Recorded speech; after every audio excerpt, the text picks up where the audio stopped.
हर हर महादेव। आप सभी लोगों को शिव पुराण की तरफ से मेरे चैनल पे हर हर महादेव। कर्पूरे गौरम करुणावतारम संसार सारम भुजगेन्द्रहारम सदा वसंतम हृदयारविंदे भवं भवानी सहितं नमामि।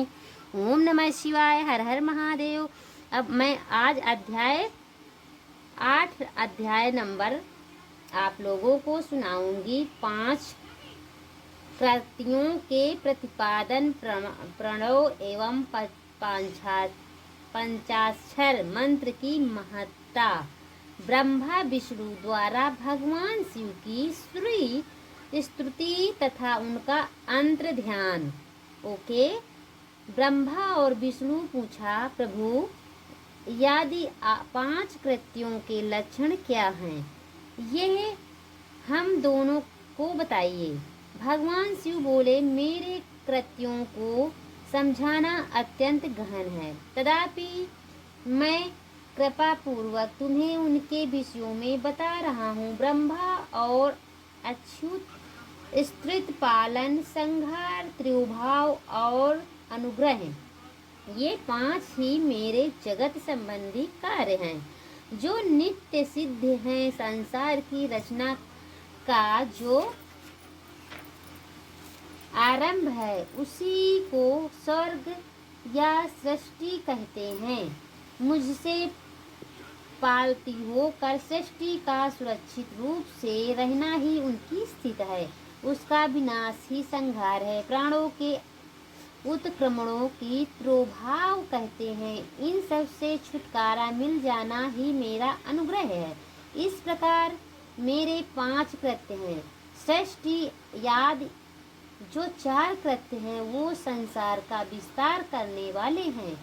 5वां कृत्य अनुग्रह मोक्ष हेतु है। वो सदा मुझमें ही अचल भाव से स्थिर रहता है। मेरे भक्त जन इन 5 कृत्यों को 5 भूतों में देखते हैं। सृष्टि भूत में स्थित, जल में, संहार अग्नि में, त्रिभाव आयु में और अनुग्रह संसार अग्नि में, त्रिभाव वायु में, अनुग्रह आकाश में स्थित हैं। पृथ्वी से सबकी दृष्टि होती है, जल से सबकी वृद्धि और जीवन रक्षा होती है, आग सबको जला देती है, वायु सबको एक स्थान से दूसरे स्थान को ले जाती है और आकाश सबको अनुग्रहित करता है। विद्वान पुरुषों को यह विषय इसी रूप से जानना चाहिए। इन 5 कृत्यों का भार वहन करने के लिए ही मेरे 5 मुख हैं। 4 दिशाओं में 4 मुख हैं और इनके बीच 5वां मुख है। पुत्रों, तुम दोनों ने तपस्या करके प्रसन्न हुए मुझे परमेश्वर से दृष्टि और स्थित नामक 2 कृत्य प्राप्त किए हैं। ये दोनों तुम्हें बहुत प्रिय हैं।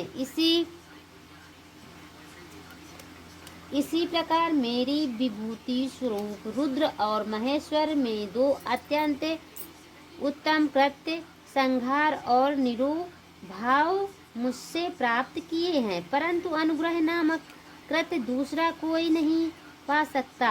रुद्र और महेश्वर अपने कर्मों को भूल नहीं, इसलिए मैं उनके लिए अपनी समानता प्रदान की है। वे रूप, वेश, कृत्य, वाहन, आसन और आयुध आज मेरे समान ही मैं पूर्व काल में अपने स्वरूप भूत मंत्र का उपदेश किया है, जो ओकार के रूप से प्रसिद्ध है। वह मंगलकारी मंत्र है। सबसे पहले मेरे मुख से ओंकार ओम प्रकट हुआ, जो मेरे स्वरूप का बोध करने वाला है। ओंकार वचन है और मैं वाच्य हूँ। ये मंत्र मेरा स्वरूप ही है। प्रतिदिन ओंकार का निरंतर स्मरण करने से मेरा ही सदा स्मरण होता है। मेरे उत्तरवर्ती मुख से आकार का परिचय मुख से उपकार दक्षिण मुख से, माकार का पूर्ववर्ती मुख से, बिंदु का मध्यवर्ती मुख से नाद का प्रकट हुआ। इस प्रकार 5 आवश्यों से युक्त ओंकार का विस्तार हुआ है। इन सभी आवश्यों से एकीभूत होकर वह प्रणव ओम नामक एक अक्षर हो गया। यह नाम रूपात्मक सारा जगत तथा वेद उत्पन्न स्त्री पुरुष रूप दोनों कुल इस प्रणव मंत्र से व्याप्त हैं। ये मंत्र शिव और शक्ति दोनों का बोध है।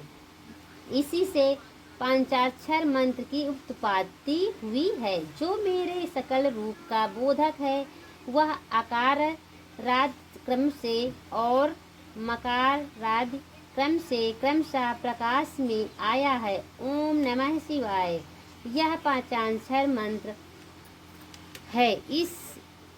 इस पंचाक्षर मंत्र से मृत का वर्णन प्रकट हुए हैं। जो 5 वेद वाले हैं उसी से शिरो मंत्र सहित त्रिपदा गायत्री का प्रकट हुआ है। उस गायत्री से संपूर्ण वेद प्रकट हुए हैं और उन वेदों से करोड़ों मंत्र निकले हैं। उन मंत्रों से भिन्न भिन्न कार्यों सिद्धि होता है, परंतु इस प्रणव एवं पंचाक्षर से संपूर्ण मनोरथों की सिद्धि होती है। इस मंत्र समुदायों से भोग और मोक्ष दोनों सिद्ध होते हैं। मेरे सकल स्वरूप से संबंध रखने वाली सभी मंत्र राज साक्षात भोग प्रदान करने वाले शुभ कारक मोक्ष प्रद हैं। नंदीकेश्वर कहते हैं, तदंतर जगदम्बा पार्वती के साथ बैठी हुई गुरुवर महादेव जी ने उत्तर विमुख बैठे हुए ब्रह्मा और विष्णु को पर्दा करने वाले वस्त्र से आच्छादित करके उनके मस्तक पर अपना कर कमल रखकर धीरे धीरे उच्चारण करके उन्हें उत्तम मंत्र का उपदेश किया। मंत्र तंत्र में बताई हुई विधि पालन पूर्वक 3 बार मंत्र का उच्चारण करके भगवान शिव उन दोनों शिष्यों को मंत्र की दीक्षा दी। फिर उन शिष्यों ने गुरु दक्षिणा के रूप में अपने आप को ही समर्पित कर दिया और दोनों हाथ जोड़कर उनके समीप खड़े हो उन देवसर जगत गुरु का स्तुति किया। ब्रह्मा और विष्णु दोनों बोले, प्रभु आप निष्कल रूप हैं, आपको नमस्कार है। आप निष्कल तेज से प्रकाशित होते हैं, आपको नमस्कार है। आप सबके स्वामी हैं, आपको नमस्कार है। आप सर्वमात्मा को नमस्कार है, अथवा सकल स्वरूप आप महेश्वर को नमस्कार है। आप प्रणव के वाच्यार्थ हैं, आपको नमस्कार है। आप प्रणव लिंग वाले हैं, आपको नमस्कार है। दृष्टि पालन संहार त्रिभाव और अनुग्रह करने वाले आपको नमस्कार है। आपको 5 मुख हैं, आप परमेश्वर नमस्कार है। पंच ब्रह्म स्वरूप 5 कृत्य वाले आपको नमस्कार है। आप सबके आत्मा हैं, ब्रह्मा हैं। आपके गुण और शक्तियाँ अत्यंत हैं, आपको नमस्कार है। आपके सकल और निष्कल 2 रूप हैं, आप सद्गुरु हैं एवं शंभु हैं, आपको नमस्कार है।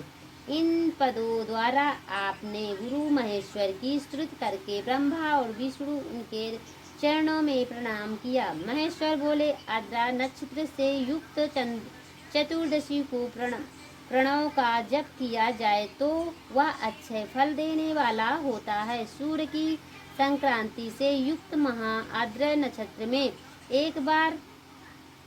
में एक बार किया हुआ प्रणव जप कोटि गुने जप का फल देता है। मृगशिरा नक्षत्र का अंतिम भाग तथा पूर्णवेशु का आदि भाग पूजा होम और तर्पण आदि के लिए सदा आद्र के समान ही होता है। यह जानना चाहिए, मेरा या मेरे लिंग का दर्शन प्रभात काल में ही प्रातः और संगव मध्य में पूर्व काल में करना चाहिए।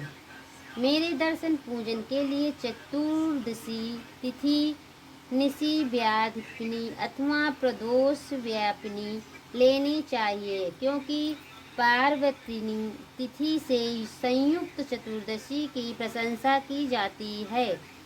पूजा करने वालों के लिए मेरी मूर्ति तथा लिंग दोनों समान हैं।